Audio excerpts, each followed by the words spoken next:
During the days of Jesus, what did people do when they couldn't get a miracle from Jesus right away? You know what? I like this. This is honesty. People have to deserve a miracle. Their morals and their soul. The amount of what a good person they have to be is. Like, God's won't give you a miracle if you're not worthy. And if you're not a good enough person, it's not worth the power of God fixing you, because if you're not a good enough person, you'll probably do something bad or wrong and just end up sick again. So they make you deserve a miracle by being a good enough person.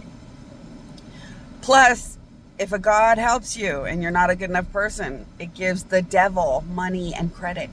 Bad devils. So they wouldn't do it, right? Because why are you going to give bad spiritual things money? So for a God to help you or reward you when you've done bad things, they will not do that. Gods don't reward bad, or it will hurt them and ultimately give money or points to enemy, evil, bad forces. So God's always make sure you're worthy of the miracle. Otherwise, it's not worth it.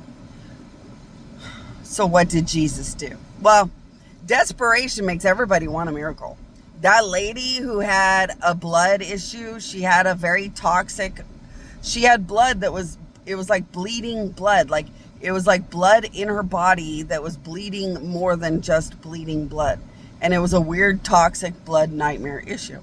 And that lady grabbed Jesus's dress and said, I can't take it, man. I need my miracle.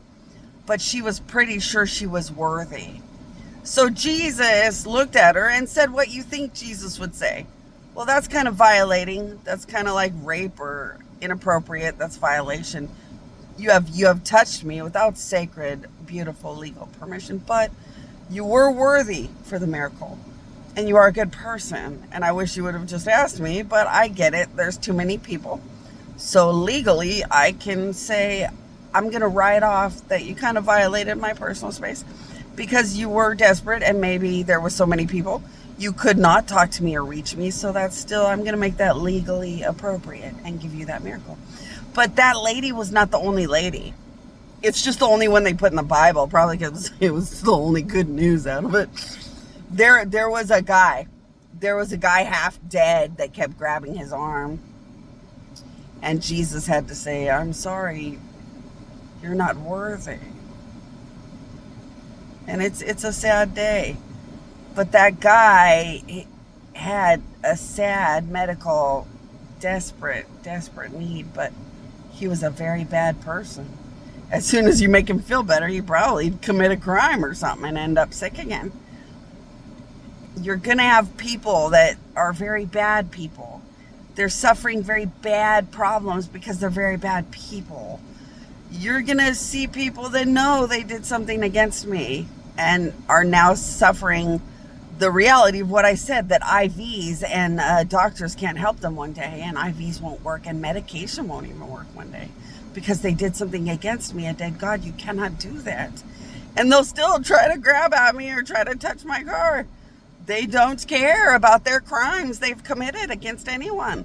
When people are suffering, they will rationalize that they are suffering and it doesn't matter what they've done.